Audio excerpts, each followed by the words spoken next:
এজন্য পুরা দুনিয়াটার এগুলা ধোঁকা, এই ধোঁকা থেকে বেঁচে থাকার চেষ্টা করা।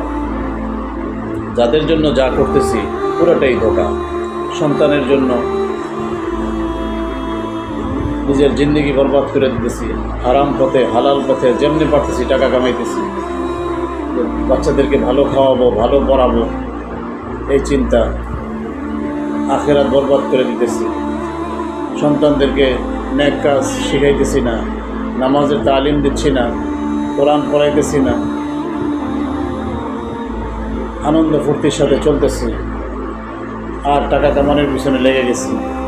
মনে করছি এটার মধ্যে আমার সুখ শান্তি হবে, আমার বাচ্চার ভবিষ্যৎ সুন্দর হবে। পুরো ভুলের মধ্যে, ধোঁকার মধ্যে আমরা আছি।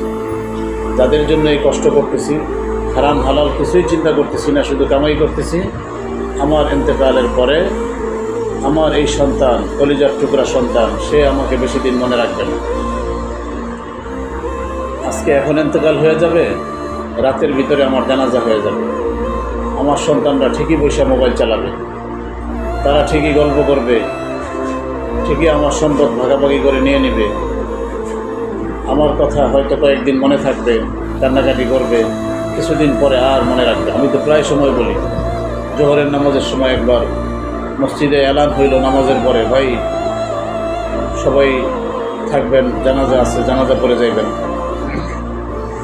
জানাজার নামাজ পড়ে মানুষ চলে গেছে, আসরের নামাজ পড়তে আসছে, সেই সময় আবার এলান হইল যে ভাই ফরজ নামাজের পরে জানাজা আছে। তো এক ভাই জিজ্ঞাসা করলো, কিরে দুপুরে একবার জানাজা পড়ে গেলাম, এখন আবার কার জানাজা? তখন আরেকজন এলান করতেছিল, দেখেন দুপুরে যেই লোকটা এলান দিছে যে নামাজের পরে জানাজা আছে, এখন সেই লোকটার জানাজা। কত সময় লাগলো বলেন? এই জন্য কিসের মধ্যে আমার সফলতা, সুখ শান্তি কোথায় পাবো, এই আসল জিনিসটা